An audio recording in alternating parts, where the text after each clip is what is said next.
Hello and welcome to Frostbytes, a gaming podcast where we talk about the latest things in gaming, mostly Nintendo.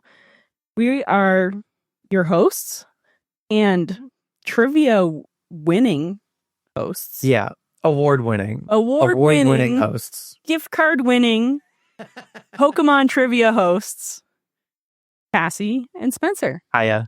How's it going? Great. How are you doing? Doing good. You want to let the people know what you're talking about vis-a-vis winning trivia? Yeah, so last night, the day before we recorded this, Spencer and I and a few other folks that hang out in the stream and our homies went to Pokemon trivia at a place called the Bonfire in Halifax, and we won 2 out of 3 rounds. And round 2 was pretty close too. Yeah. But they had $7 drinks, $12 nachos. Wait a minute, this is an ad for the Bonfire. Hang on. Well, they're not usually that price. It was a special trivia price. Oh, okay, I see. But it was a lot of fun. We had so much fun. I had a great time. Just being Pokemon nerds. I said during it at one point, I was like, this is like school, but fun. Yeah. Because like, I know the answers to not all of these questions. Most of these questions. It was like a good amount of challenging too. Yeah. Some of the questions, some of them were a little, I think maybe could have used a little bit of vetting, but for the most part, for the most part, it was a great time. And yeah, one of the questions in particular that I got wrong, that the table got wrong, but like after, because I was late to arrive, but one of the questions that was asked was, what move in Red and Blue does Mewtwo learn at level 100? Yeah. And I think that's a really good question for trivia, because if someone like has leveled a Mewtwo to level 100, then they will probably know that. Or if like a freak has like encyclopedic knowledge, then they might know that. But it does leave room for someone to make an educated guess, which I think is the trick with trivia, right? Oh, absolutely. I think the majority of the time, a lot of it is educated guesses and also understanding. Like, I know we were playing, like, trying to think of how the host's brain worked. Yes. Yeah. And trying to gauge, like, because there was another question, finish this sentence, Team Rocket R. And the correct answer was blasting off again. But Tugboat and I both thought of like their like spiel, their like monologue thing that they do like in every episode. Yeah. Like Team Rocket or blasting off at the speed of light is like the full thing that they say during that. But yeah. But we were like too far gone about it, where you guys were like normal about it. I don't think you were too far gone about it, because like if we look up that monologue, Team Rocket are blasting off at the speed of light, surrender now or prepare to fight me off. That's right, that's like the end of their thing. But the thing that they were asking the question about was like when Pikachu uses Thunderbolt on them and they explode and they go, Team Rocket is blasting off again. Yeah. And Tugboat and I were both like, they said are instead of is. So that's what I mean, is we were like a little too in the weeds about it. Because Team Rocket blasts off at the speed of light. Yeah. So then the word R isn't sometimes, well, because the wording thing was huge for some stuff. Because one of them was asking about what the rarity symbol is for a common card. Right, but they said rare instead of rarity. Yeah. Right. So it's like people are like, wait, there isn't multiple symbols for a common card. It's just the one. So wording is very important. But we had so much fun. It was nice to hang with all of the Pokemon nerds, because sometimes, depending on who you're hanging out with, sometimes people can be like, can you just shut up about Pokemon? And there was none of that yesterday. No, this was a dedicated, safe space for Pokemon nerds to be Pokemon nerds. Oh, gosh. So good. Yeah, I had a great time. Me too. Anyway, so I think they're doing more trivia. Yeah. So shout out to Bonfire. Next was Disney. Yeah. Disney, not Datney. Anyway. So, okay. Do you want to talk about, before we get into the meat and potatoes of today's episode, which is the latest Nintendo had a partner showcase. They had an Indie World, and they had a couple of other like just as standalone videos come out on their YouTube channel. So many directs at once. There's a lot of new games on the way that we're going to talk about. But before we get into that, what games have you been playing lately, Cassie? So same as last time, because I think this is like the quickest we've done another episode after one episode, because there's so much to talk about right now. Back-to-back Frostbytes. Yeah, back-to-back Frostbytes. We love it. Actually, I was playing Hades. Mm-hmm. I beat it. I've beat it. Congratulations. I beat it since. I got to the final boss and then did the whole whatever thing that happens. And then, like, because of the way the game works, it still brings you back to the start, and then you can go again. I went again and got to try out some of the extra things that are added after you finish it the first time. Cool. Probably gonna go through it a couple more times, maybe just for fun, but pretty much done that game. Sweet. So Hades 2 is like on the horizon. So now that you've like rolled credits on Hades, now I'm ready. Are you like Hades 2 is in early access? Do you want to wait? I'm gonna wait. Okay. Till it's like released. Yeah, and especially because like I'll want it on Switch. Yeah. And the physical, of course. Yeah. So I'll wait. Cool. But happy that I played Hades finally, and finished it before Hades 2 is officially released. What about you? What have you been playing? A little bit of Pokemon, always. Me too, actually. Oh yeah? Which one? Well, I was playing Violet. Oh really? Oh, of course. Because I was doing the raids. Yeah. So I've kind of been doing something similar, I guess. I did the Wo-Chien, did the Qian-Pao. As we're recording this, the Qian-Pao, the shiny Qian-Pao raid is currently available. If you missed the Wo-Chien, I don't think the mystery gift for it is available yet as of the time of us recording this. Yeah, it should be shortly after. Like I heard Friday, August 8th is when it's going to be released. Today's the 7th. Okay, yeah. Okay. So tomorrow, you'll be able to, because you missed the raid for Wo-Chien. I missed the raid, so we'll find out if you have to do it in order to get the mystery gift. Right, if you have to participate in the raid. If you just have to, if they just have to hit that million, which is easy, because the first, the Wo-Chien raid was 3.5 million. Yeah. I forget where I saw that number, but I saw that number somewhere. John Plays is where I saw it. Oh, really? Okay. Yep. So I imagine it'll probably be something similar for Qian-Pao. But yeah, I guess just as like one other reminder for these raids, just try to do that just in case, I guess. I'm sure by the time you hear this after the fact, and unless of course you're here live, twitch.tv/just_Kiashi to listen to the pod live, by the way. I really hope that you don't have to participate in order to get the guys, but I would understand if that is the rule. At least since you missed Wo-Chien, for what it's worth, I feel like that one is maybe the least the least good of the four. I don't know, that's subjective. Anyway, but Qian-Pao may be one of the better ones of the four Treasures of Ruin. Design wise, competitive viability wise. So yeah, definitely if you want to get your hands on a shiny Qian-Pao. And then Mo and I did that recently too, just to make sure. So Light Knight and I did that yesterday. Nice. And it was pretty easy. Nice. And then since I was like playing Scarlet, I just ended up like roaming around, auto battling Pokemon for maybe an hour or less. Found a shiny Horsey. Nice. And I gotta say, that game at 60 frames actually makes a really big difference. Yeah, I was gonna ask, how is the performance difference from playing it on the Switch 1 to playing it on the Switch 2? I mean, it's night and day, but just like anecdotally, it's such a much more pleasant experience. It doesn't feel like the game is held together with like duct tape and a prayer, really.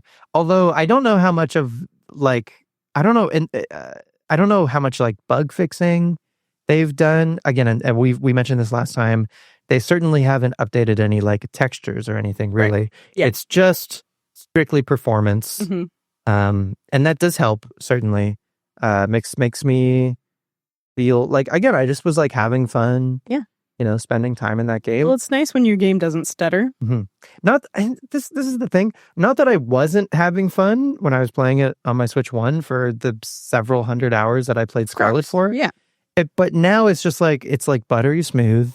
And I think I'm more inclined maybe to go back to it, separate from just going back to it for these events. Yeah, like I would maybe be a little bit more inclined to go back to Scarlet just for fun. Just for fun now, which is cool. I was looking at the Switch 2 on EB Games website the other day, just because, I'm like, okay, I gotta start thinking about how I'm gonna do this, because, we've got 2 months-ish, just over 2 months until Legends ZA comes out, and we were kind of talking about this last night too. Like, I don't want my first experience of ZA to be on the Switch 1 because it's just going to be bad.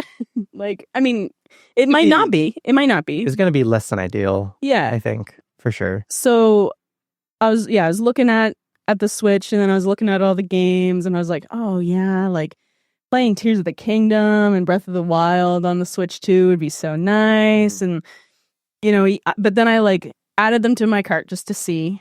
I added the Switch, the Pro Controller, and then I think I put Mario Kart World in there or something, and it was like $1,000. And I was like, okay, well, there's a Legends ZA bundle coming out. True. Did you see that? I did see that. And so that at least will let you get ZA with the Switch 2, and then ZA will be cheaper. Yeah, similar to how Mario Kart World was cheaper. So if you wouldn't mind getting ZA digital, then that's an option. And then how much do you want the Switch 2 Pro Controller? I mean, it's not necessary, I guess. Because you and I both have an 8BitDo Pro 2. Oh right, they updated it. And that worked like a dream. Yeah, true. I guess I could get the Pro Controller later down the line. Has the back buttons. Does it? Just like the Pro 2? Oh yeah. Has the back. Yeah, I forgot about that. Whatever they're called. Yep. The paddles or whatever. Sure. So any games that would have that built in for a Pro 2 controller, I think would just work on on the Switch 2 controller. Yeah. Would work on the 8BitDo Pro 2. Yeah, anyway. Fair enough. So yeah. Yeah, that's true. But yeah, I was looking at it and I was like, I'm gonna play so many games on that once I get that. But one of these days we'll get there. But for now, let's talk about what is upcoming. Yeah. With both the Switch 1 and the Switch 2. Yeah. There was a partner showcase last week on July 31st, and we have a bunch of stuff to talk about. My overall thoughts on that showcase was like, it was all right. It wasn't the most exciting. Yeah. There's definitely some things that I think are worth talking about. Yeah, there's a handful of things in there that I was looking forward to playing. Yeah. For sure. Yeah. The one thing I will say off the top is when they were like, we're going to use this icon to say that it's on Switch 1 and this one to say it's on Switch 2. And if there's both, then it's on both. Or like there's going to be a specific release for both. It was like, it got a little confusing. Yeah. How fast paced it was. It was like, well, the icons aren't different enough to really be able to like, oh, these are Switch 2 releases. These are Switch 1 releases. This one is going to be a Switch 1 release, but you can play it on the Switch 2, obviously. But then it's like, these ones have Switch 1 and Switch 2 specific releases. So it got a little confusing, but... Yeah. It is weird, I think, particularly for them to specify that something is when they just have the logo for the Switch 1. Because now, obviously, that would also be playable on the 2, I assume, unless it has some like IR sensors. It just means it's not I don't think any of the games version. Yeah, it's just not a Switch 2 version, exactly. So I guess that's the stipulation. And so, but you're right. It was like a little. It's just that we're in this weird limbo right now between consoles. But I think you're right. They could probably do a better job of distinguishing which system, which games are coming out for. And like I watched it a second time, and it made a little bit more sense when I watched it again. Mm-hmm. But like, yeah, a lot of times people aren't going to watch the directs twice necessarily. Yeah. So it's like being able to pick up on that initially is really important. And like, I don't know, I wish there was just something that made it a little bit easier, even if, because a lot of times it went back and forth between Switch 1 and Switch 2. Right. So it's like, I'm wondering like how they organized the editing in that. It's like, why they put these games in a section together, these games in a section together, instead of doing like, these are all the Switch 1 games. These are all the Switch 2 games. These are all the ones that are on both or something. Sure. But I don't know. Or but all the ones that are on the one are, I think the biggest thing is as long as they specify if a game is only for Switch 2, yes, that's the biggest thing. Yes, true. Like one of the big reveals at the end, which we'll get to, they specified like this is just on Switch 2. Yeah. Which, yeah, I think that's like the biggest thing for people is because I assume if something is on the 1, then it's also going to be on the 2, exactly. At least digitally. But yeah. Cool. Well, let's start talking about what they talked about during that direct. So, do you want to talk about the first thing that they revealed? Sure. Before saying anything? Yep. So the very first reveal for the partner showcase was Monster Hunter Stories 3. Stories versus regular Monster Hunter is a turn-based RPG. It's sort of a monster collector. It's a little Pokemon adjacent, which is pretty cool. So if you've never played a Monster Hunter Stories before, if you've never played a Monster Hunter before, Stories could be an interesting way to get to introduce you to some of, not the characters, because like main Monster Hunter games have like the player character and then a handful of other guys that like help you, but like no real main. That's not maybe the case anymore ever since like Monster Hunter World. But mostly I think like less Monster Hunter is always more about the monsters and less about the actual like humans. Right. As characters is just sort of what I mean by that. So Stories, I think, would be a cool way to introduce you to the creatures, the monsters. Like their flagship guy, their Pikachu is Rathalos. The Rathalos plays a big part in the Stories games. Oh, okay. So yes, Stories. I haven't played a Stories before, but I've played a handful of, I guess, like mainline Monster Hunters before, and I've been meaning to get around to Stories 1 and Stories 2 for a while, and now this is more fuel to the fire to like get around to it. More things to add to the backlog. It's becoming Stories is sort of becoming more of like a series for Monster Hunter, but for Capcom also. Yeah. As like a turn-based RPG thing. And again, the monster collecting of it, there's some like monster like crossbreeding that you can do. Did you play Fire Emblem Awakening? No? So there's similar mechanics, I think, in Stories where like you can have parents in Fire Emblem Awakening. Similarly in Stories, you can have like monster parents who can breed like an even better child monster for you to use. Anyway, yeah. So Stories looked really great. And I don't remember if it's coming out for both systems or just the 2. But I think it's coming out. We can look that up. We should probably know those things. Those are important. If we're going to talk about them. Yeah, exactly. All of that to say, at least it looks good and I'm looking forward to it. And I should really get around to playing Stories 1 and 2 one of these days. Yeah. So you haven't played a Monster Hunter before. Does this make you feel anything? I mean, it looks cool, but I don't think I'll play it. Yeah. Not really. Yeah. For me. You have no investment. Yeah, I don't. Okay. We're on the Nintendo website now.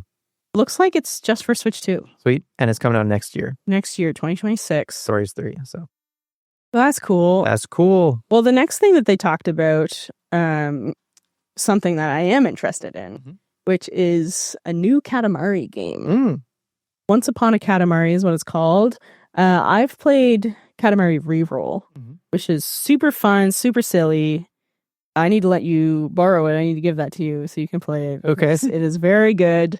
And it looks very similar. Just another game in the series. And I'm excited for that one. I think that is one that is coming out on the Switch 1. Yeah. Great. And that comes out this year in October. But does this one have multiplayer?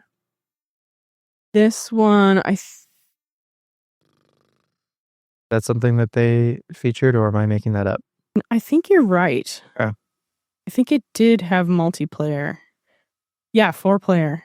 Sweet. Yeah, so that's new? Very cool. Is that new for Katamari? Honestly, the only other one that I've really played was Reroll. So I'm not 100% sure if it's new to it or not, but it's good. It's good that they have it. Yeah. Yeah.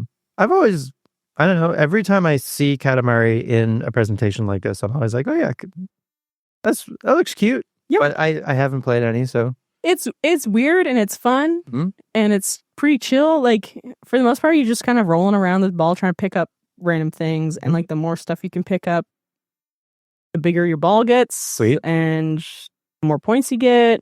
And there's a bunch of different worlds that you can like go in and whatever. And yeah, there's ways to lose too. I can't remember what that is, but good time. It's a good time. Cool. Yeah. Well, I'm happy for the Katamari folks. I'm happy for you. Yeah, I'm glad you're excited about it. I'm excited. Sweet. Honestly, there's a bunch of stuff that I'm not excited about that they talked about. Yeah. Do you want to rapid fire those, or do we not even mention those at all? Well, let's rapid fire them. And if there's one that you're interested in, stop me. Feel free to talk about it. They announced a new Just Dance. Awesome. Love that. Great. Good for Ubisoft. A new Dragon Ball game. Right. Is it Sparking Zero? Sparking Zero. Right. Includes Goku. Goku is in a Dragon Ball game. Huge. Crazy. Dragon Ball fans are feasting. Yeah. Got Plants vs. Zombies replanted. So it's a remake. Yeah. The original, I'm assuming? Yeah, I believe the original. Have you ever played Plants vs. Zombies? It's actually really fun. Yeah? Yeah, the first one, like tower defense, I guess, is what the genre would be. But well, maybe I'll give it a shot when it. Yeah, I don't think we'll be able to get this remaster. Like, you could probably find the original for pretty cheap somewhere. Because this was like an Xbox Live Arcade game initially. And it got turned into this whole, giant franchise now with like Call of Duty mechanics, basically, with the more modern Plants vs. Zombies. But yeah, initially, it was just a cool arcadey tower defense. Sweet. Yeah. That's fun. EA FC 26. FIFA. I'm still going to call it FIFA. Not Sorry. FIFA. Not FIFA, but, basically FIFA. No, this one I am a little bit interested in. Pac-Man World 2 Remake. Oh, yeah. That one seems kind of fun. Yeah. If you're a Pac-Man fan, that game's coming out actually at the end of September. Or the Switch too. I feel like Pac-Man as a mascot is in this weird space of like he is like everyone knows Pac-Man, but like something about like I think 3D Pac-Man maybe. Yeah, it's strange, a different guy, right? Yeah. From, the arcade. And like that's like what everyone thinks when people think of Pac-Man, they think of just like the nostalgia of that and the arcade game. And Miss Pac-Man is really those are the only two. So I feel like the 3D Pac-Mans are in maybe a weird, more like cult following space. I could be way off about that, but I don't know. I don't think I am. I have the first one of these, the Repack 1 for Switch. Yeah. Haven't played it. Okay. I didn't even know that existed on this. Yeah. So I think I should give it a try because I don't know, maybe as a 3D platformer, I'll love it. And then maybe I'll be more inclined to get the second one. But at least at the moment, if I got that first one and never touched it, and so it's likely you'll probably won't get the other one. Not get the second one. Here. That's fair. Do you have any interest in Final Fantasy Tactics? I do. Yeah. So I never played the original, but okay. I would like to. I have been on like the periphery of Final Fantasy for like a long time. I haven't played any. I would love to become a Final Fantasy fan. Yeah. And I think the straw that broke that camel's back was actually going to the Final Fantasy Magic the Gathering pre-release. Okay. And I didn't go and get any cards for myself, but I went effectively as a proxy for my friend. Yeah. So he paid for me and the cards that I was using, and then took the cards when we were leaving. But I got to like rip some packs and play some games, and that was a lot of fun. That's cool. And saw some cool looking Final Fantasy characters. I've always thought like Chocobos and Moogles and those characters are cool. But I've never played a single Final Fantasy. And so I've never played one either. Yeah. Which is funny because my sister is a huge Final Fantasy fan. Right. Like, our good friend Light Knight was a Chocobo for his very first Halcon. Cute. Like, as a baby. Yeah. Like huge Final Fantasy fan. But I don't know if that's why I never played it or what. And right. Like, you know, the new ones that have been coming out on the PS5 and stuff look really nice. But it's just, I know it's a huge game. It would be huge to get into. Yeah, it's a huge series, and Tactics even is a spinoff, like of the mains. But yeah, I don't know. I just I asked my friend the other day. I was like, of the entire like main Final Fantasy games, what would you recommend someone start with? And they were like, you should play 4, 6, and 7. Okay. And so I'm gonna repeat that here. Right. For anyone else who's maybe in a similar boat, or if you are a Final Fantasy fan and you perhaps agree with those recommendations to start with. But I think that's probably what I'm going to do. 4, 6, and 7. Nice. Yeah. Speaking of Magic, Spider-Man Magic cards are coming out. Oh, yeah. People keep messaging me about them. Yeah. And I'm like, guys, this is... I can't. Yeah. I can't. There's so many things. I'm like, it's so financially irresponsible. I can't do it, but it looks so cool. I want to get the Spider-Man cards. Yeah. But I don't play Magic. Right. Yeah. They would be cool just as like a standalone thing. Just to have for the cool Spider-Man out of it more cards. So if anyone feels like just gifting me Spider-Man Magic cards, you wouldn't be mad about it. I wouldn't be mad, but whatever. All that to say, yeah, I am excited about Final Fantasy Tactics, and I am interested in it. Sweet. It does look nice. It looks very cool. There's like new voice act. I think they said that the whole thing's like fully voice acted now, and there's like a bunch of additions to it and stuff. So should be good. Yeah. The next thing they announced was Persona 3 Reload. Yep. Do you care about Persona? This is another one. I'm not gonna spend as long on it, but yeah, it's another one. Like I've been interested for a while. I have 5. Haven't played it. Yeah. I'm hanging my head in shame because I'm embarrassed. I've never played Persona. But yeah, 3 friends that are really into it. Yeah, totally. That's the thing is like people who love these series like love them so dearly. And I would like to be in on it and understand and so yeah, I feel like 5 is more of a priority for me with Persona. Yeah. But if I liked 5, I would probably go. I don't know what I would do next between 3 and 4. Are we good? I think we're good. I just saw it reconnecting. I saw that, yeah. Okay, but we're fine. Okay, sorry.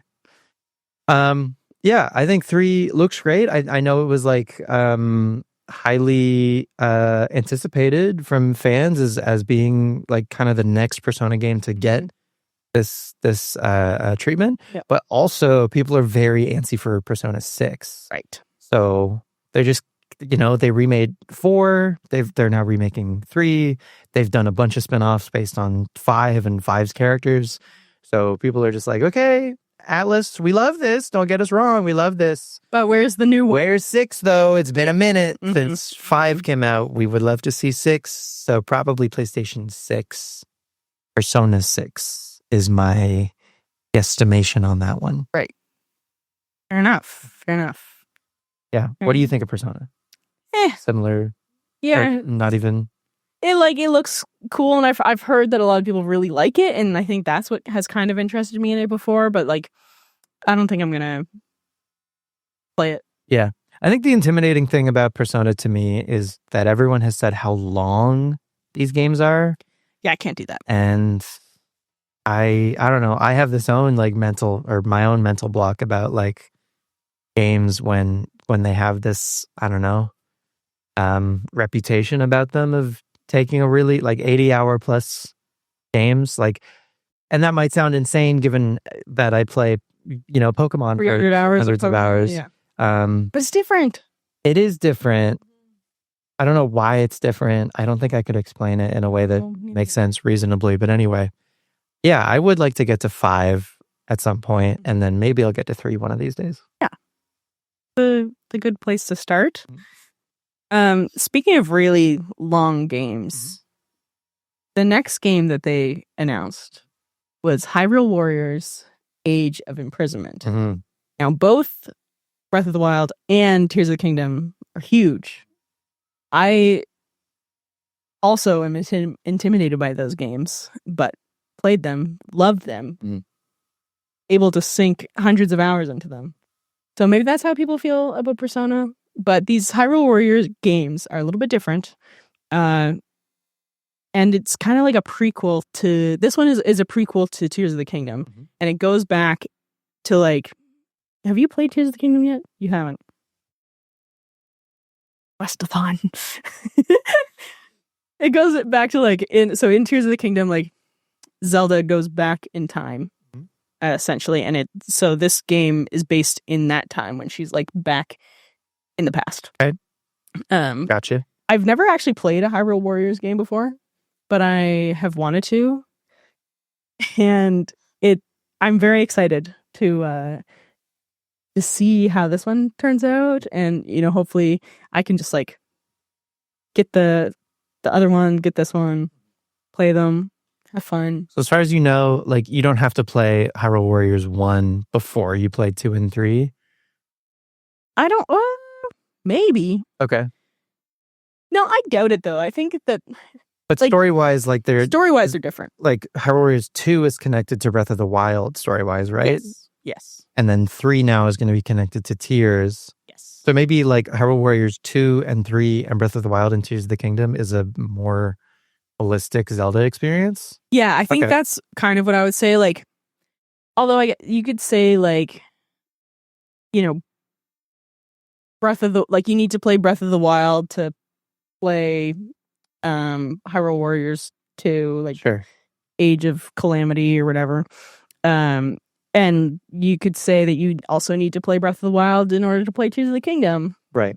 So, like, I guess in that sense, but I don't think that you necessarily need to have played the other Hyrule Warriors. I think if you've played Breath of the Wild and Tears of the Kingdom, then I think you can play any of them. I feel like the first Hyrule Warriors was really just like more or less putting a Legend of Zelda skin on the Hyrule Warriors like format. Absolutely, yeah. And now Hyrule Warriors 2 and 3, they've introduced more story. Yeah, more to them. story, which is nice because, yeah, I mean, like, even now, like, will I play the original, like, the first Hyrule Warriors? Yeah. Maybe. Probably. Yeah. It could be, I feel like it would be like a fun romp. Yeah. Yeah. Yeah. So, Do you have access to it? No, it's on my list to get, though. Cool. If you want to borrow it, let me know. You have it. What the heck? Why do you have Hyrule Warriors? Because it was cheap at the game store. I don't know. All right. It's still cheap now. I want to find it. I think, yeah, probably. Great. Most Wii U titles. Yeah. This is true. But that's, so you're looking forward to 3? I am looking forward to that, yeah. Sweet. And then do you think with 3, it's maybe gonna push you to get into Hyrule Warriors? Oh, yeah. It's been something I've been wanting to get into for a while. Right. So I'll probably play the others first, to be completely honest. Okay. Because it's not like I need to play this right away kind of thing. But I would love to play all of them. Yeah. Cool. That's kind of where I stand on that. Cool. Okay. We're almost in like the main section. After Hyrule Warriors, they announced Madden 26. Sick. Move on. Do we want to talk about Chillin' by the Fire? Oh my god. Just how absurd. I can't believe this is a video game that took space in this fucking presentation. Okay, but think about it now. No. Think about it. What do you mean?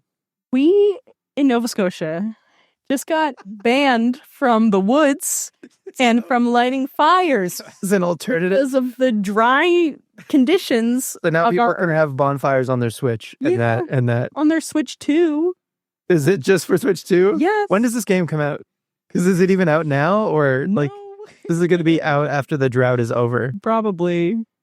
Out now. It is out. It is out now. But it is just for Switch 2? It's just for Switch 2. Why on earth? Because of the webcam thing.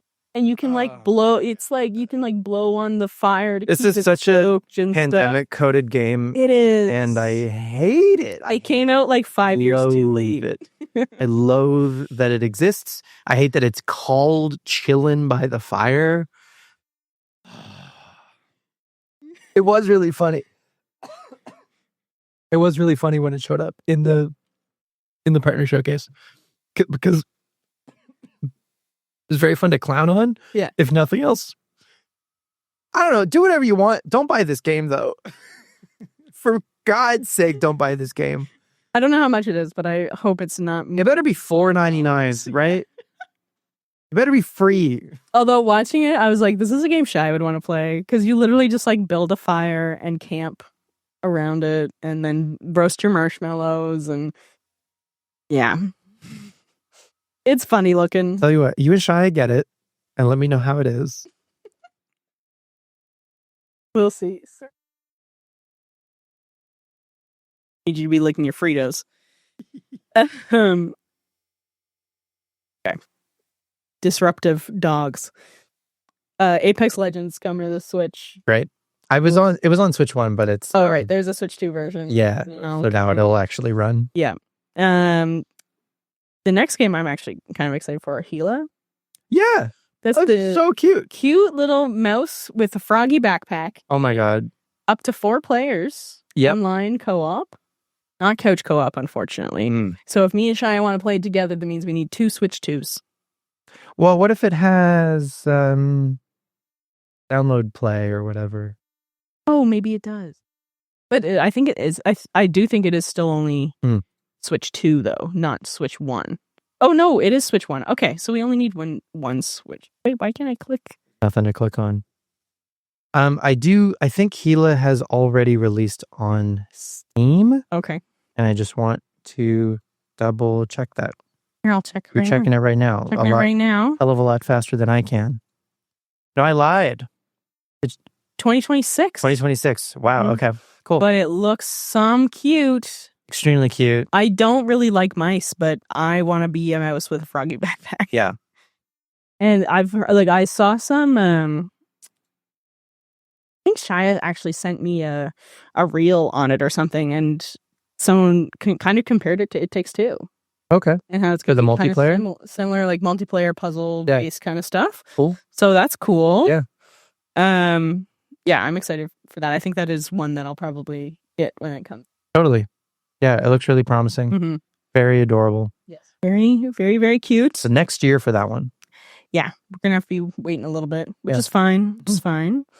Okay, last couple of things. I don't really care about these Star Wars Outlaws. That's out already. That's been out. You own that. I have it on PS5. Chronos: The New Dawn. That is a spooky looking game. Oh yeah, it looked spooks. Kind of reminded me of Dead Space a little bit.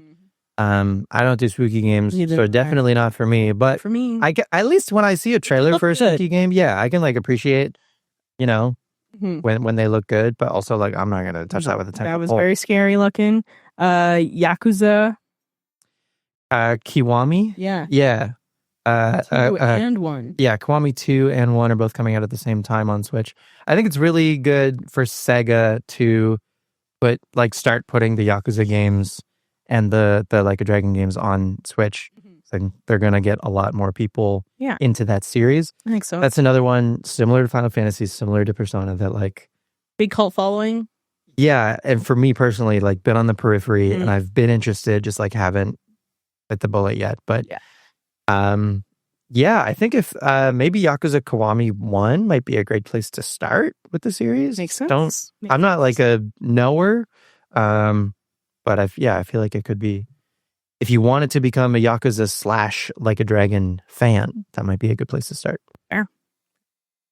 All right. Then we were into kind of like the rapid fire stuff where they just kind of showed little previews. Headlines. The headlines, yes. See if I remember what any of these games actually are. You got Goodnight Universe. Don't remember. NBA Bounce. Sure. Hello Kitty Island Adventure. Right. Wheat Flour something. Yeah, I don't like an expansion. I assume that's like DLC for that one. There was one called Romancing Saga 2. Right, it's a JRPG. Yeah. Shining Art of Vengeance. Shining or Shinobi? Oh, it was Shinobi. This is a typo. It's Shinobi. Yep. Yeah. Yeah, that game looks cool. That game does look cool. It's like a Ninja Gaiden-esque game. And then Borderlands 4. Right. That cool. Yeah. I wonder if Borderlands has maybe lost a little bit of favor in recent years. Do you feel that at all? Yeah. Yeah. I feel like Borderlands used to be this sort of like, I don't know, like esteemed, like beloved thing. And at least like that original, like certainly the first two, maybe also 3. But so maybe it definitely started to die down during 3, I think. I feel, yeah. And then they also did Tiny Tina's Wonderland or whatever. Yeah. I don't know. I don't know. And like, I haven't really played them that much. So I don't really have a horse in this race, but I don't know. I get a sense maybe or I just like don't really see Borderlands really mentioned anymore. I think the movie definitely didn't help. I don't know. I wonder if people are excited about 4 or not. I don't really have a hand on that pulse. Yeah, I'm not sure. Let us know if you're watching this, listening to this, what you think about Borderlands, and if you think it's still worth your time. Yeah. Are you excited about Borderlands still, or are you over it? Mm-hmm. I'm interested. Because I don't really know. I haven't played it since 2, I don't think. Even then, I don't think I played it a whole lot. But that was kind of it for the rapid fire stuff. This was when we have 2 more things. Right. The 2 big things. I do love in a presentation when they're like, we have one more thing, or like, please take a look at this. Yeah. I love when they set it up, because I'm like, okay, this is important. There's about to be something cool. And I think this was something cool. It was very cool. Yeah. So the first thing that they showed was, I'm blanking on the full title, The Adventures of Elliot. The Millennium Tales. The Millennium Tales. So this is a HD 2D game from the fine folks at Square Enix. And this is not a turn-based game. This is more of like a top-down Zelda. Yeah, it's like an adventure game. When you were streaming during this, you kept saying that it was Octopath Traveler 3. Yeah, anything. And laughing because it looks the same. Yeah, it was like Square Enix pixelated HD 2D. I was like, oh, it's Octopath 3, LOL. Yeah. Anyway, so Adventures of Elliot looks really, really good, and there's a demo available for it now for Switch 2 people. So then the trailer for Elliot finishes after I make these Octopath 3 jokes. Yeah. And then what do they show next? Octopath 0? 0. Octopath Goose Egg, actually. Not 3, but the third Octopath. So I was kind of right. So Square Enix hit us with back-to-back pixelated HD 2D games. Yeah. The first one, The Adventures of Elliot, and the second one, Octopath 0. And I don't know if this is a prequel or... I'm assuming. Or what. So I think it's going to include, I think, all of the characters from Octopath 1 and 2 are going to be in 0. Plus, I assume a whole other cast of like 8 more guys. Right. The sort of conceit of the Octopath games has been that you have these 8 characters, you choose one of them to begin your adventure with, and then you go around and you meet the other 7. And then once you have that full party of 8, you choose 4 at any given moment to be your party. And they all are a different class and have different abilities, as you can imagine. And Octopath 1 had a handful of issues, but for the most part, it was a solid JRPG. Octopath 2 solved a lot of the issues of Octopath 1 and is an incredibly solid JRPG. I think it just sort of flew under the radar, honestly. I think there were some other games that were coming out at the same time as 2. And Octopath 1 just like wasn't a phenomenal first impression. Right. And so people had a lot of like sort of preconceived notions about 2. But people gave 2 a chance, and then 2 ended up actually being a lot better, which is great. So Octopath 0, I have to assume, is going to be awesome. Yeah. And but again, I don't really know where it sits in the Octopath lineage for what exists at the moment. I don't know if from it seems like it's a prequel. If you're gonna have 0, I suppose, just based on the title. But I'm confused about, I guess, what that means. Yeah, for Octopath. We'll find out more soon, hopefully. But for now, we can. I think it's safe to assume that it's a prequel. Yeah, to the first 2. Are you going to play it? Absolutely. Yeah. Have you played the other 2? I played Octopath 1. I got to get to 2. The thing with Octopath that Square Enix is doing, I feel, is because Final Fantasy is moving in a more like action direction. I feel like Octopath is now what they're using as their like old school JRPG thing, especially with the pixel graphics. And just the whole like turn-based thing, even though the like mechanics that are in that framework are like still being innovated on and feel fresh for that, there's still a lot of people who just like aren't interested in the turn-based thing. And on the other side of that coin, there's a lot of people who are like diehard turn-based folks, like love that old school pixel JRPG. They want the games to feel that way, and they want them to function that way. And so I think Octopath is sort of like filling that space for Square Enix now, so they can do other stuff with Final Fantasy. Octopath, I think Octopath 1 at least, it's not even just, it's on everything. It might be on Game Pass. I think it's on mobile. Like you can play Octopath 1 on pretty much anything right now. Okay. So if you ever see it on sale, I do really recommend it. It is a JRPG, so like it's going to be long. Don't feel like my big thing with Octopath is that like I kind of I think it like wore out its welcome a little bit, and so I never finished it. Right. But I did spend a lot of fucking time with it. Right. So yeah, I think if you're looking for a modern take on that old school JRPG thing, you could do a hell of a lot worse than Octopath. And 0 looks really, really good. It does. Yep. It does look good for people that are into that kind of stuff. Not for me, but it's fine. But Adventures of Elliot, maybe is that a little more? It's a little bit more in your wheelhouse. In my wheelhouse. Sweet. I could potentially go try that one out. Cool. Once I get the Switch too. Octopath 0, I think, comes out this December, and I think Adventures of Elliot is next year. Yeah, we can double check on that here. Octopath Traveler 0 comes out December 4th. The demo for Elliot is out now, but looks like we'll get to play that sometime 2026. Yeah. What's funny about Elliot is during the trailer, they had said that this game is set in the land of Philadelphia, that's Philadelphia. So I'm calling this game for the rest of my life Elliot in Philadelphia. Yeah. And you can't stop me. Of course. Anyway, Elliot in Philadelphia looks really good. And you can play the demo right now. And I have it downloaded on my Switch. And when I go home, I'm going to play it for sure. Oh, yeah. Yeah.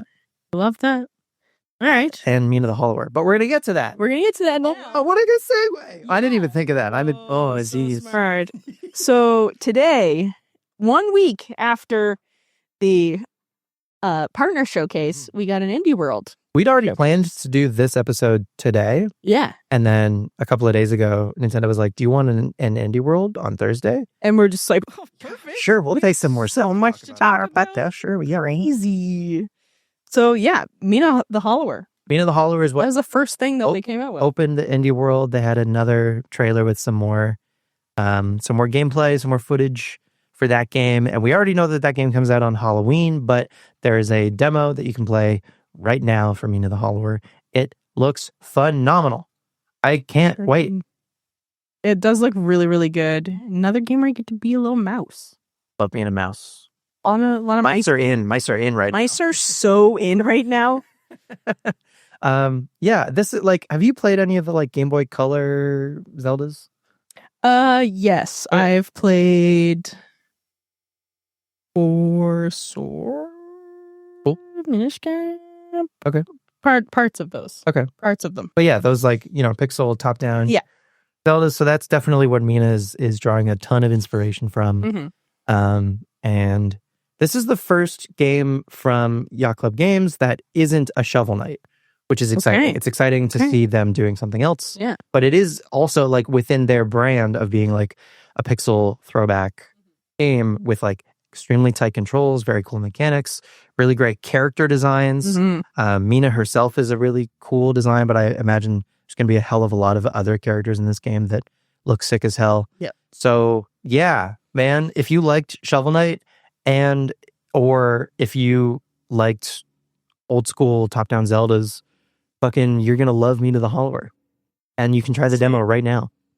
And that one is for Switch and Switch 2, I believe. Excellent. That's good. Yeah, I don't feel like it should be too demanding for Switch 1. Yeah. So that's awesome. So that means that I can try the demo. You can try the demo, yeah. Which I'm probably going to do.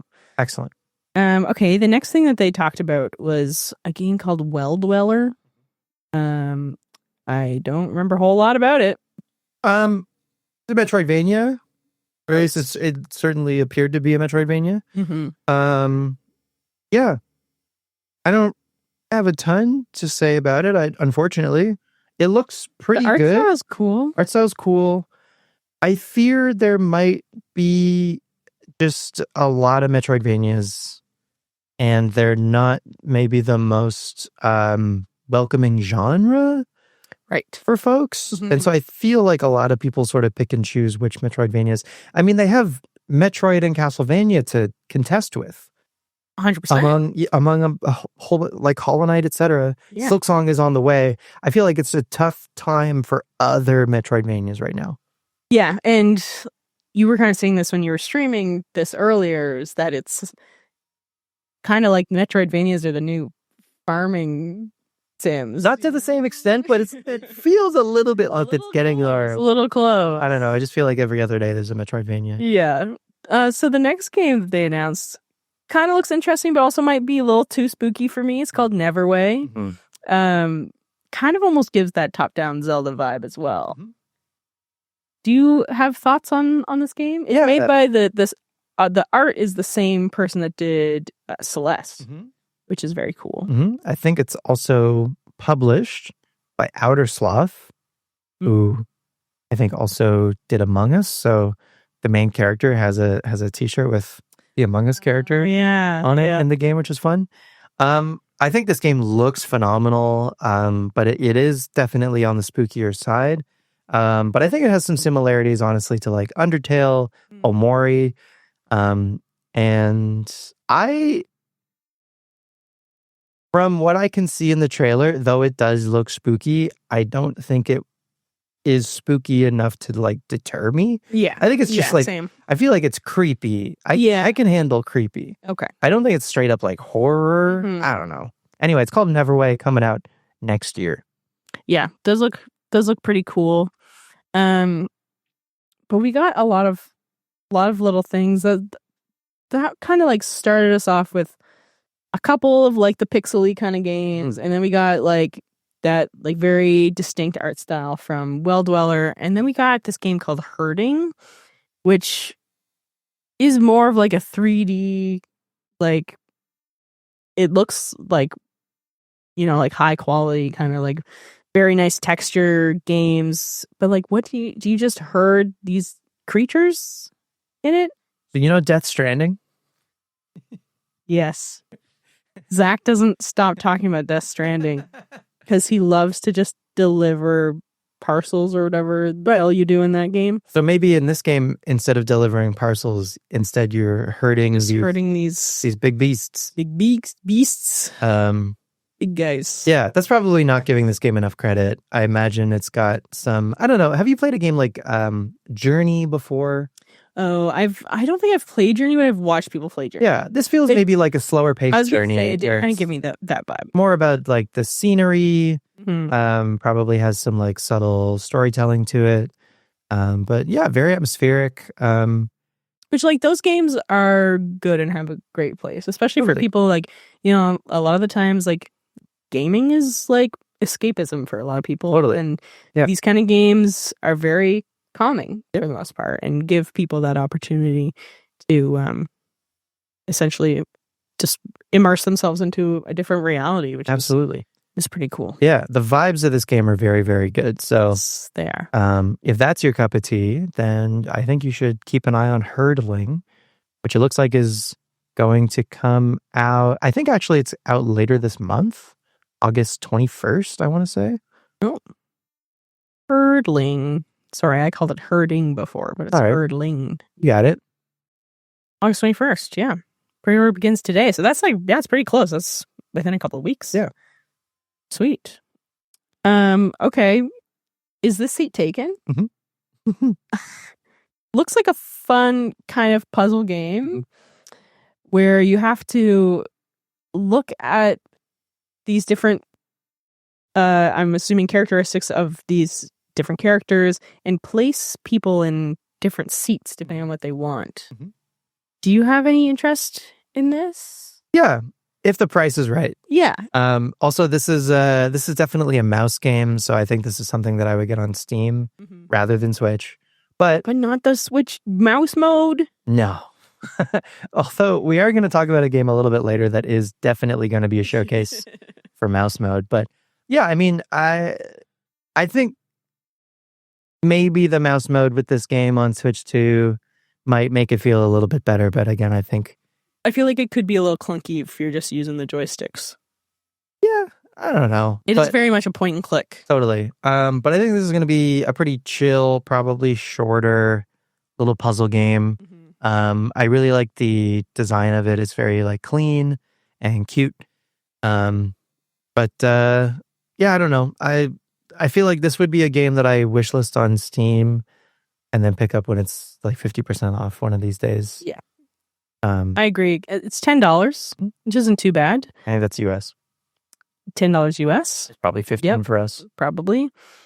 But yeah, I think it's like this game is on a crazy deal for like $2. Great. Let's get that. Yeah.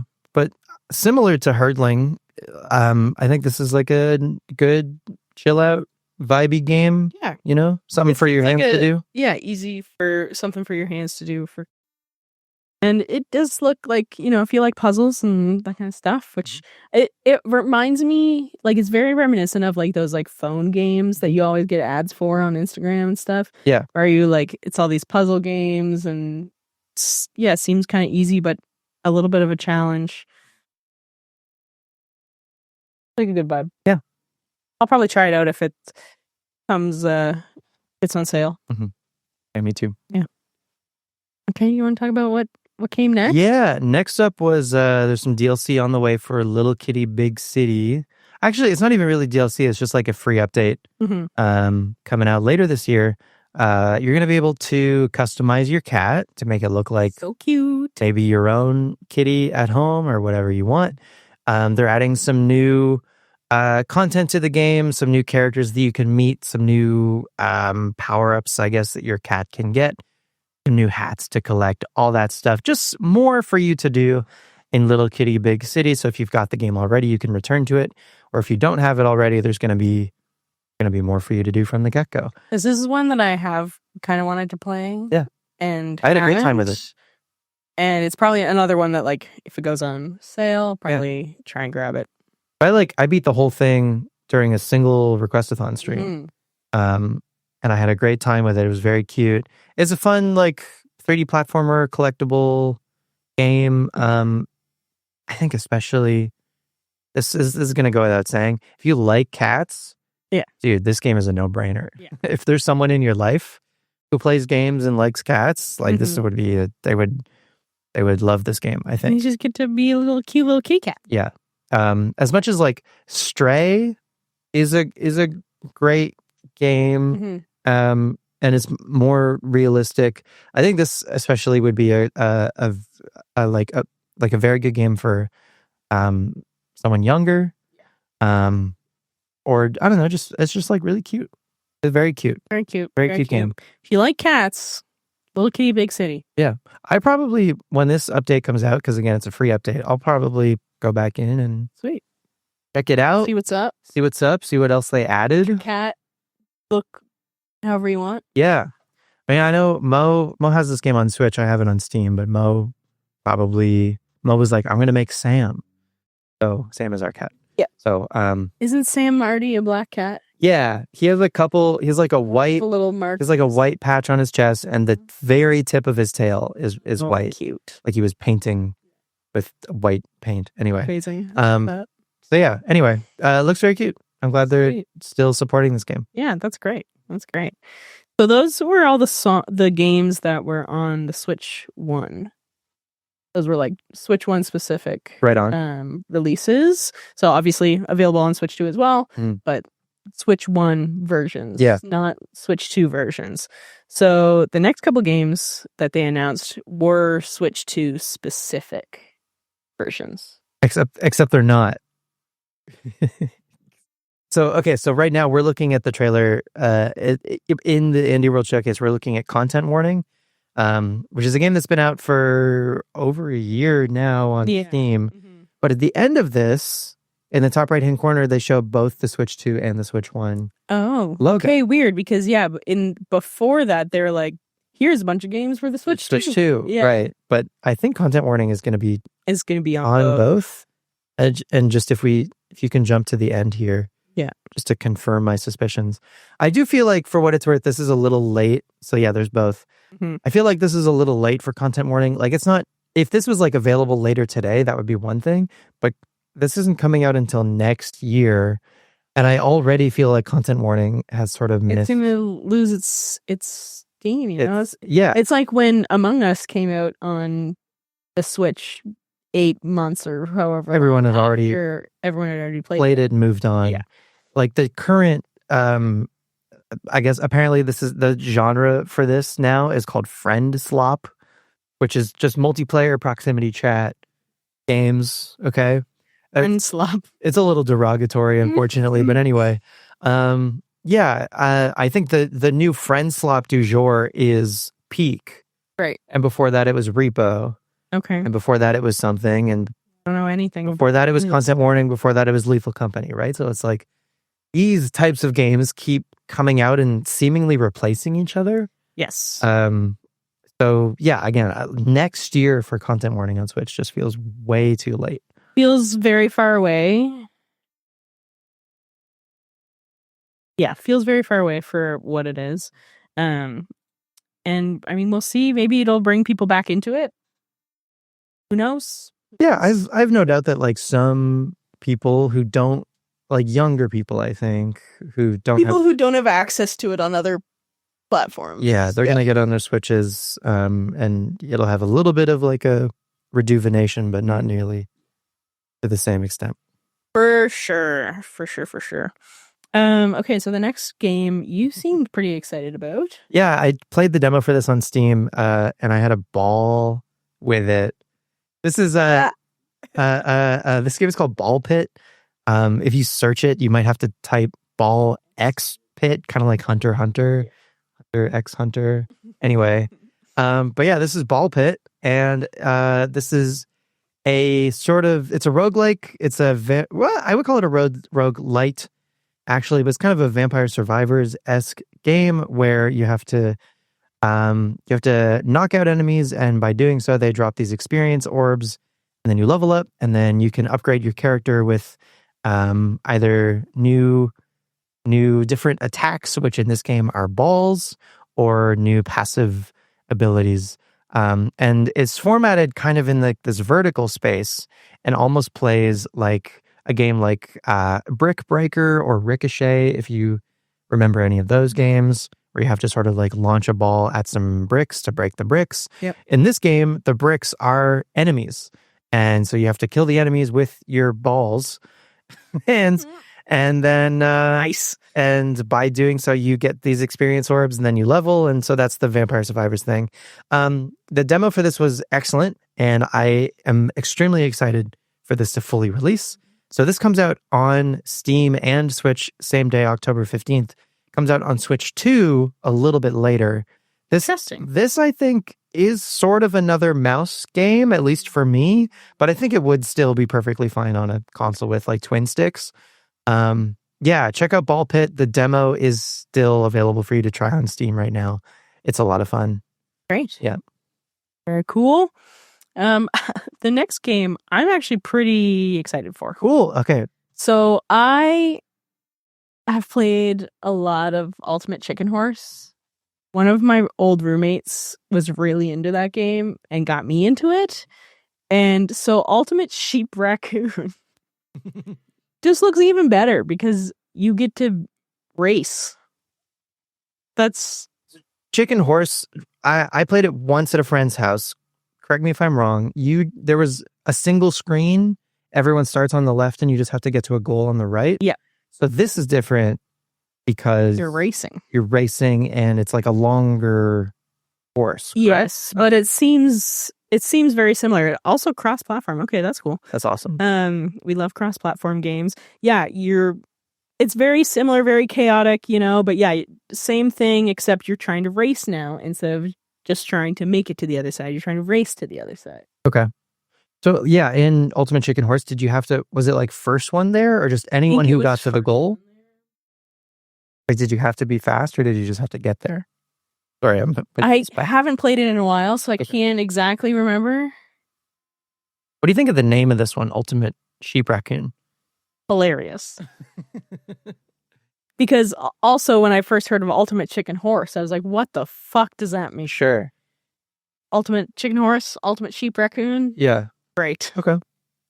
I mean, it's silly. It's very silly. I'm just wondering, like, naming convention wise, it's funny because it keeps like the same form of like ultimate animal. Yeah. But like, it's like, I wonder if people are going to be like if like remembering the name of this game is ever going to be an issue for someone or. Right.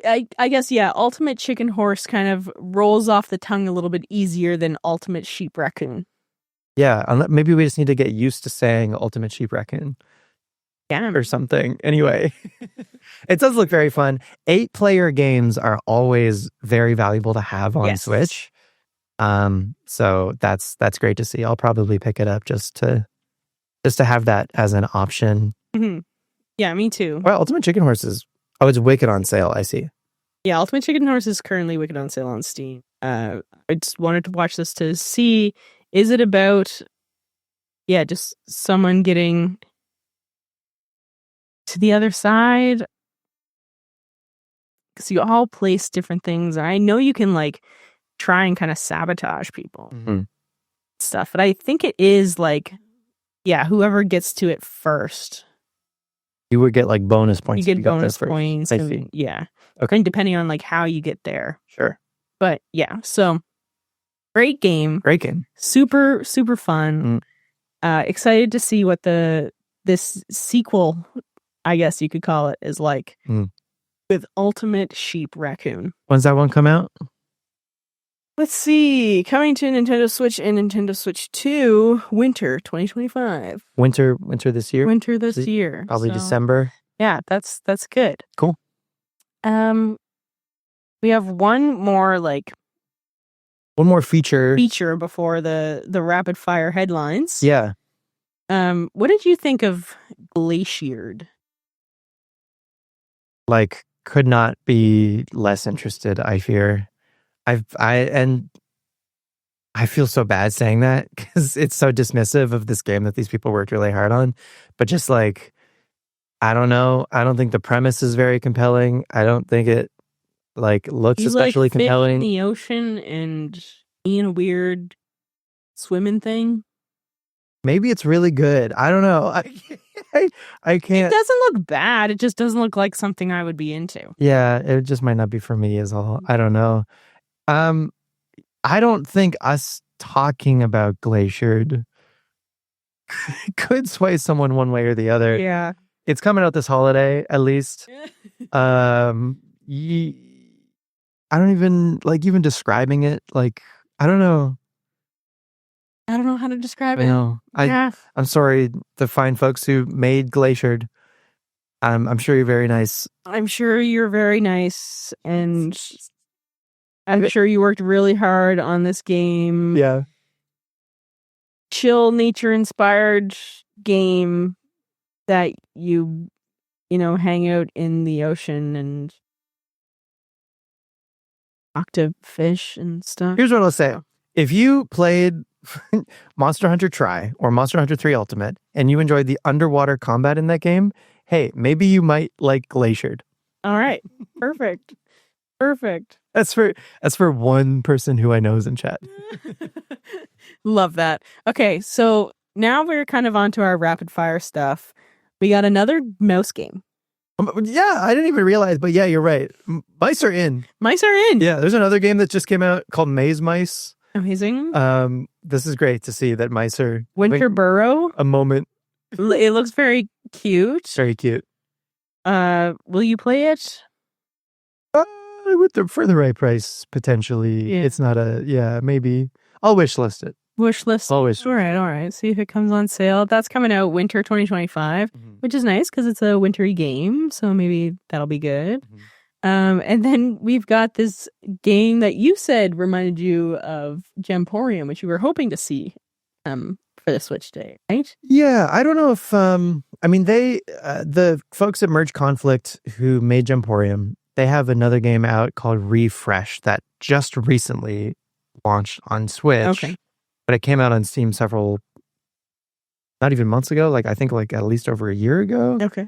So if Gemporium does come to Switch, I think it's probably going to be a little bit of a while for them. But today, August 7th, Gemporium did release on Steam for what it's worth. I'm going to be streaming it tonight. So anyone here live, if you want to check that out. But also after the fact, I'll probably have a YouTube video of my playthrough of the game. And I already have one as well out now of the Steam Next Fest demo for Gemporium. But I saw Gemporium on Instagram and have been following it ever since. And I think the folks who are making it are really cool. And the game itself is really cool. And the quick premise is that you play as a mole. You go digging in the mine for some gems. You go back up. You have to polish the gems to make them nice and shiny. And then you have a gem shop where you have to sell your gems to some patrons. And you do that every day. And it has a day format. So you do those 3 things for your day. And then you close up shop. Your day is over. You go to bed. You do it all again the next day. The thing that is sort of different from the main game versus the demo is in the main game, you have a debt to repay. Your grandmother left you the gem shop, but also I think with $1 million debt or something. Oh gosh. And so once a week, literally a loan shark visits you. Nice. And takes a bunch of your money. So that's good. That's the biggest difference I think between the demo and the main. So game. The goal is to make the money so that you can pay off the debt. So you can pay off the debt, I think, is probably how you realistic. Roll credits in that game. But there's a whole bunch of very cool upgrades. Okay. Some cool sort of Pikmin style artifacts that you can find that look like real world objects. Check out Gemporium. It's very cheap and it's on Steam today. Great. Okay. Well, not on the Switch. That's not what this game is though. But so the game that we were alluding to initially. No, Gemporium, great shout out. That Spencer thought looked kind of like Gemporium was this game called Undusted. The reason why you thought it looked like it was because the way you clean the gems is similar to... They're extremely similar to the way that you clean the gems in Gemporium. Yeah. Yeah, but dusting this old stuff off. This is a whole game dedicated to cleaning things with which honestly like a fiber cloth or a toothbrush. I'm here for maybe. Okay. Just because this is a genre now, isn't it? It is a genre now. It's like the pressure packing and lawn mowing simulator and those kind of things. Little to the left. Yep. All of those organizing games It's funny that chore games almost. Well, sometimes when I don't even know if it's the chore of it that's what the actual task is. Totally. Appealing to people. I think it's more of the satisfaction of the dirty versus clean thing, because when I'm doom scrolling away on my phone, often I will get sucked into like the rug cleaning, lawn mowing videos and stuff, so this kind of feels similar to that for me. It's very meditative as well. Yeah, exactly. So that one, what is that one called again? Undusted? Undusted, Letters from the Past. Sweet. So that comes out in October. Wicked. This year. And then we have this game called Tiny Bookshop. This one's available now. Yeah, it is available now. It seems like you're just, you own a bookshop, you're selling books, trying to upgrade your bookshop. You can customize your bookshop. Yeah. I guess people roll up. They're like, hey, can you recommend me a book that is like this? And you check your inventory, see if you got a book that like that fills that need. Mm-hmm. Looks cute. It does. The next game, Caves of Qud? Qud? Qud. This game makes absolutely no sense to me. I have no idea what I'm looking at. Have you ever heard of a game called Ultima? No? Okay. Ultima is a very old-looking game. I guess this is an old-looking game. Ultima is looked like that because it had to at the time. Right. So that's, I think, what this game is inspired by. But Ultima was like an old-school RPG, and that's definitely what this is going for as well. Not my cup of tea, I fear. A little hard to parse. But cool to see. I don't know. I'm glad people are still making games like in this style, even if it is a lot, I fear. But yeah. Yeah, I feel that. Also a questionable name, I fear. Yes, very questionable name because no one knows how to pronounce it. Caves of Qud. Qud? Quid? Don't know. Then we got Strange Antiquities. I don't know much about this game either. I feel like this might be this could be another shop game, or maybe it's a mystery game. I actually cannot tell. I can't tell either, and that's not good. You want to be able to know kind of what you're getting into. Might be a mystery. It's got Yahtzee. That's the one thing. Yahtzee. The first time I watched it, I watched this earlier today. I was like, oh, Yahtzee, and then it moved on very quickly to the next game. So, the Opus Prism Peak, which the art style looks really cute. Also, don't really know what this game is. There's a horse taking pictures. Yeah, the headlines are so funny because just as you feel like you're about to understand what's going on, like what a game is, like that last game, Opus, it is basically a Pokemon Snap where it's like a photography game, but it is, I assume, very narrative-driven, anime looking. Looks like it's straight out of like a Studio Ghibli film. Yeah, it's given some Ghibli for sure. I assume the point, or the gameplay at least, is the photography of it. Me though. Too, because the guy walks around with a camera and stuff. And it looks like there's some big demon guys. I don't know. Anyway, that's Opus. When's Opus come out? Opus comes out fall 2025. Very soon. For Switch and the Switch 2. Sweet. And then we've got two more things. We've got Go-Go Town. Yeah.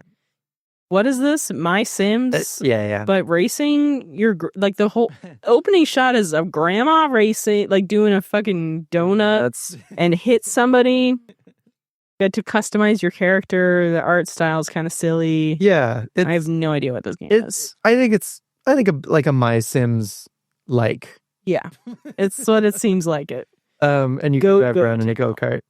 Go-Go Town. Yeah. It looks cute actually, but it doesn't come till spring 2026. Some time until that one. That's the only, maybe not the only one, but one of, that's the obligatory farming sim for. Yeah. But then also you get to build in the house like Sims. Sims, Animal Crossing, if you like those games and you're looking for more. Into that. And then this is great. Do you know about this game? No, UFO 50? Yeah. Tell me all about it. So UFO 50 is a collection of 50 different video games. Makes sense. And they're all sort of from like an NES, SNES era, but they're made like in the modern day. Right. The conceit behind UFO 50 is that basically like it's almost as if someone, like an archaeologist, finds an NES, and the NES was never actually like made and distributed. Right. But also like the NES has 50 games like baked into it already. So it's maybe one of those kinds of consoles.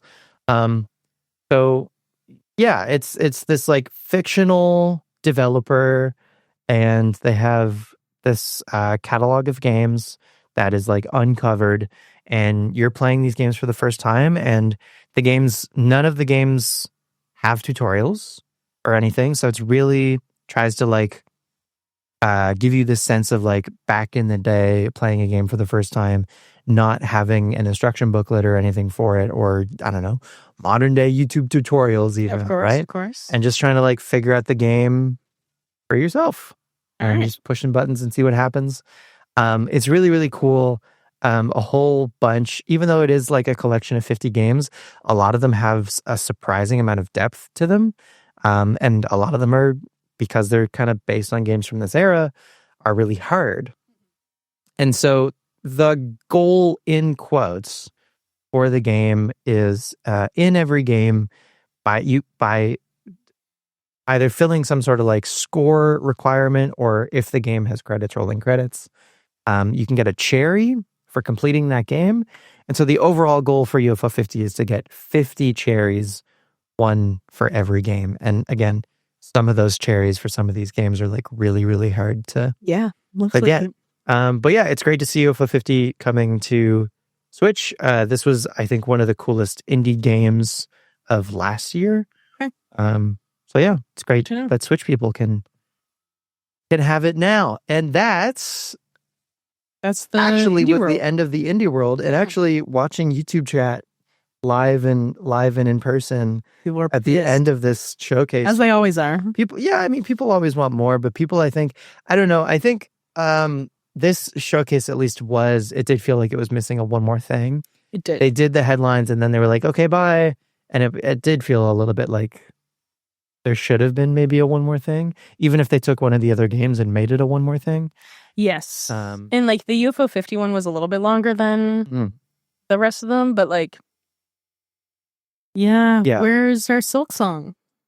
So I don't know that does Silk Song count as an indie anymore? Like it is, because Team Cherry is an indie developer, but like Silk Song has like outgrown its own status such that it would not fit in a presentation like an indie world, or even a partner showcase. Yeah, Silk Song is like end of the Game Awards. Jeff Keighley says, "Here's one more thing." Like that's sort of where Silk Song is right now, for sure. As a game to I don't know.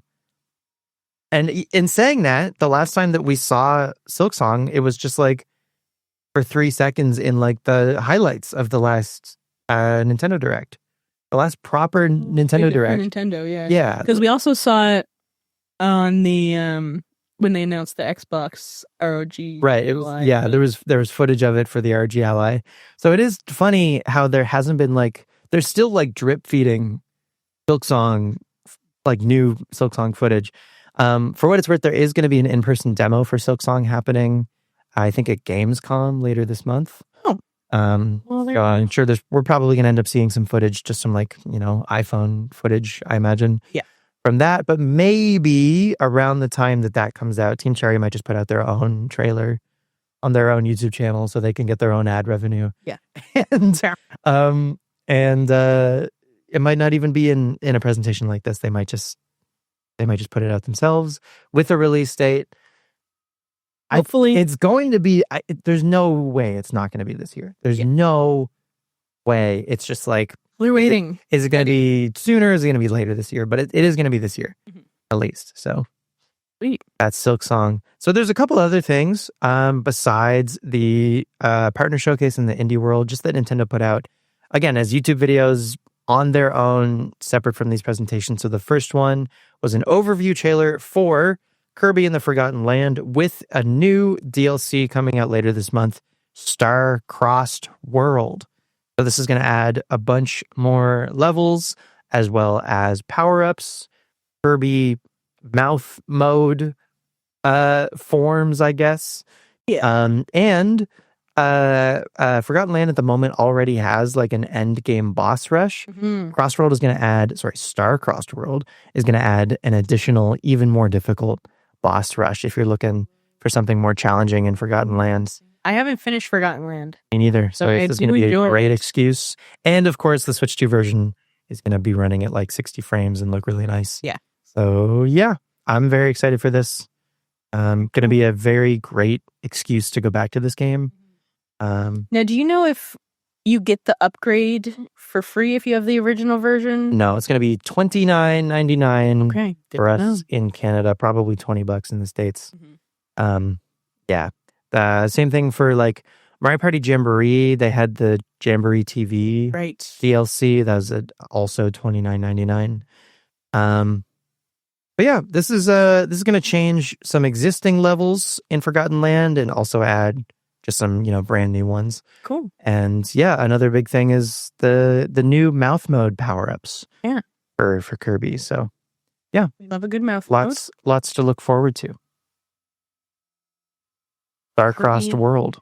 Kirby Star-Crossed World DLC or Kirby in the Forgotten Land. Game that came out a couple years ago. Yeah. Now they're finally adding more to it. Yeah. So Kirby fans will be happy. Totally. I think this comes out August 28th. Oh, that's super soon then. Very soon. And then the other thing that Nintendo showed, just again in its own overview trailer, but like with like a narration explainer, was more for Drag X Drive, which is this like wheelchair basketball game that they showed in the last like huge Nintendo Direct for the Switch 2. This was one of the Switch 2 games that they showed. And the big thing with this one is that it doesn't just have, it like features and fully utilizes the Switch 2 mouse controls. Yeah. So using two Joy-Cons using mouse mode at the same time. Two at the same time. So it's like, you remember ARMS on the Switch, right? And how that was I never played it, but I do remember it. Yeah. This is kind of feels very similar to ARMS. Switch 2's ARMS. The thing about this game is they've gone for a very like kind of industrial, like frankly Rocket League look. Yeah. I was going to say it gives Rocket League vibes as well. And I don't know, that to me doesn't feel very Nintendo, where ARMS did. Right. So I don't know, the look and vibe of this game feels like, is it strange. Tony Hawk? Is it Rocket League? Is it what? I don't know. It's Drag X Drive stuff.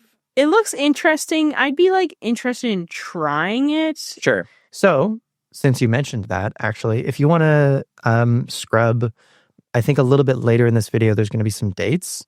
They're going to have like a global beta for this game later this month. And in fact, just in the next couple of days, I think this weekend is going to be the first. I think they call it like a global test drive or something. Okay. I think closer towards the end. I just want to see the dates. But this overview trailer, if you're interested in this game, if you want to check it out, they go over a whole bunch of like mechanics. So this game like does appear to be like deeper and more involved than I think I was initially giving it credit for based on its initial release. But yeah, you can give this game a try. August 9. Oh, okay. This is just Saturday and Sunday. This is actually just this weekend coming. So if you're listening live, you'll have a chance to try this. I think depending on when we can get this episode out, this might have already happened. August 9th from 3 a.m. to 7 a.m. So that's a 4-hour window. That's Pacific time. August 9th again in the evening, 5 p.m. to 9 p.m. Pacific. And then the following day, August 10th, 9 a.m. to 1 p.m., another 4-hour window.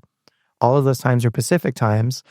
So they're doing 3 4-hour windows over 2 days to try this game, which I didn't realize. I thought these were longer periods. It is, Switch 2 exclusive for sure. The mouse mode, obviously. But then the game comes out August 14th, so. Oh, it comes out very soon. Yeah, very soon. I didn't realize it came out very soon. Yeah, so that makes sense. Available exclusively on the Nintendo eShop August 14th. I think it's smart to get people to try it, to understand it, and then maybe Be like, oh yeah, okay, maybe I'll like this. Especially with the mouse mode. I think this is also probably going to be the first time a lot of people even try the mouse mode. Yeah. But something that Nintendo actually put on the SNES Switch Online collection was Mario Paint. I love Mario Paint. With mouse controls. And this isn't exclusive to Switch 2 either. If you have a Switch 1, you can plug a USB mouse into your dock. This is news for you. This is news for me. You can plug a USB mouse into your Switch 1 dock and play Mario Paint on your Switch with a mouse. All right. Isn't that cool? I'm ready. I used to just like my first DAW was Mario Paint. Mario Paint, yeah. That's awesome. Making music in Mario Paint. So yeah, go play Mario Paint. I got one other thing for Switch Online. They put Mario Strikers on the GameCube collection for Switch 2. Oh yeah, I forgot about the GameCube collection. Yeah. So they've rolled out one other game since the initial 3 that launched with that. That was the first Mario Strikers, and I assume there's going to be more GameCube games to come. They might do like one a month or so. Just keep people playing stuff. I don't know, man. It felt like after Mario Kart came out, it felt like the rhetoric was that there was like a lack of releases. Dude, there's so many video games. Yeah. There's so many video games. There might not be like Nintendo first party games or Sony first party games or whatever. Like in between your Mario Kart World and your DK Bonanza. There's it's overwhelming how many video games there are. And it's not just new games like Mario Paint, Mario Strikers. Yep. You know? They're old games. They're bringing you old games. It's like if you're struggling to find something to play, then you either need to broaden your interests or you're playing too many video games. There's so many things to play. There's a lot of stuff to play all the time. Yeah. So yeah. What did you think of the indie world overall? Like what in there was maybe the thing you're most looking forward to? The thing I'm most looking forward to in the indie world, let me just double check my list, make sure I didn't forget anything. Totally. I think my top 2 standouts were Mina the Hollower and Ultimate Sheep Raccoon. Sweet. Yeah. Yeah. Mina the Hollower for me for sure. Even remember. So if I can't remember, then it must not be real. I don't know. Yeah, Mina the Hollower, absolutely. And again, there's a demo for that available now on both Switch 1 and 2. Yeah, and then from the partner showcase, Elliot in Philadelphia, Octopath Zero, Monster Hunter Stories 3, Hyrule Warriors, Final Fantasy Tactics. Yeah, I think the partner showcase was excellent for RPG heads primarily. Yeah. Persona 3 Reload, that's another one. And there's a handful of other things in there for non-RPG heads, but it felt very RPG heavy.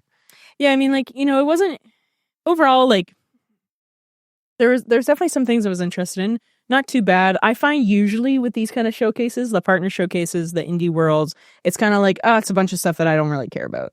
But I think because the Switch 2 is so new right now, that there's more stuff that I'm like, this could be interesting. Ooh. We'll see how that goes. Because I know near the end of the Switch 1, I was like, why are you guys putting out more things for this console? But I think at this point, it seems a little bit more fresh. Yeah. So we'll see what else comes before Legends ZA comes October 16th. Yeah. So the Nintendo themselves don't have a first party release for like the holidays still, right? Like ZA is October. Yeah. But I think it's probably like, I don't know. I mean, Dragon Drive, I guess, comes out like in a week. Right. The first party? Yeah. It's like it's a smaller release for them, but it is still first party. The Kirby Forgotten Land DLC comes out at the end of this month. So, and then Legend ZA is going to be October. So Nintendo first party, like, we don't know what's happening after that, eh? I guess there is still Hyrule Warriors also, but again, that doesn't feel like substantial enough, really. So, like, is it going to be Mario? Is it going to be Zelda? Is it going to be Metroid Prime 4 still doesn't have a release date, actually, so maybe that's their holiday title, and fair enough. Yeah. We'll see. Also, I want to hear your thoughts on this. This is a little bit of a sidetrack. Yeah. So, Pokemon TCG. Yeah. Black Bolt and White Flare? Flare, is that what it is? I think so. I heard that that's the last set for the Scarlet and Violet era. Oh, really? Of cards. So then the next is going to be, because I guess if the next set is going to have Mega Evolution, and it might be so is it going to be a ZA or is it a Gen 10 or like? I imagine. Well, I don't know. Even when other games come out, like during the Sword and Shield era, like Brilliant Diamond and Shining Pearl came out, Legends Arceus came out, but in the cards, they were still Sword and Shield something, right? Until the very last Sword and Shield set, I think, was like Crown Zenith. So all of the cards within that generation were still Sword and Shield something.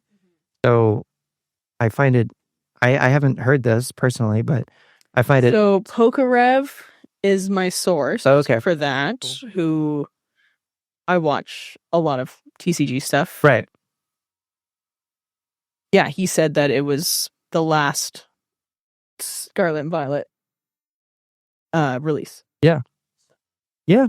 I mean, if they could call it like, they could call it Legends, they could call it Legends ZA, and then have the first set could be the Legends ZA base set, or it could just be Scarlet Violet Mega Hopes and Dreams. I don't know. But yeah, I don't know. That would be new for them for sure. But I think like also, and we're not seeing Gen 10 until at least 2026. No, but they're not later. Based on their like schedule for the last like 15 years or whatever, like Gen 10 would historically be coming out this November, right? But obviously that's not happening. Oh, right. But the card game has also sort of like followed that trajectory. So I don't know. So yeah, but maybe again, they might just be, if it's not under Scarlet Violet, then I guess they would have to have a new, whatever the next thing is, would have to be a new like base set for that new era or whatever. So we'll see what happens. But yeah, we don't know exactly really what's coming after Legends ZA. Yeah, they haven't put out like a name for the next English set yet. Oh, I don't know. Okay. I don't know if they have, or not. In terms of cards, I'm not sure. But in terms of Switch games, no idea what's coming. After ZA. After ZA. Right. Well, there's a couple of things that they were like, oh, coming this time. But like, no, like, oh, this is the next big thing. Yeah. I like next is ZA, and then Champions is probably going to be like, I don't know, next spring, if I were to guess. Because we know Champions is next year, but I think it's pretty early next year. I would hazard a guess that during the next Pokemon Presents in February, they show us Gen 10, and then Gen 10 comes out in November. Yeah. Fair enough. But hopefully we'll see something from Nintendo in terms of like their mainline releases soon. It's now that we have the Partner Showcase and the Indie World, hopefully we'll see some other Presents Nintendo Direct thing. Yeah. To talk about more of like their mainline titles. Yeah. Nintendo will probably have a Direct in September, and that'll round out the end of the year for them into early next year, I would imagine. But I think we'll probably get a release date for Prime 4, and then maybe they might have something else. Who knows? Kirby Air Riders also is something else that they announced that is on the horizon.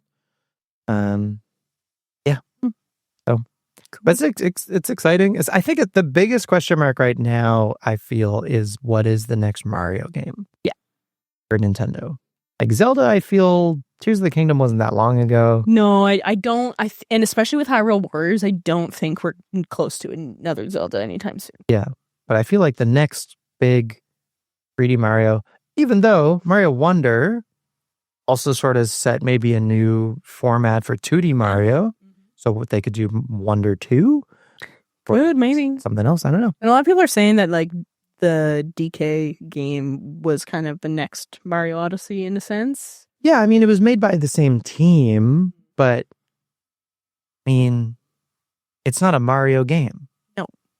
It's Donkey Kong. So, but Bonanza existing now does make it so like Donkey Kong can see an entirely new trajectory as a series. Yeah.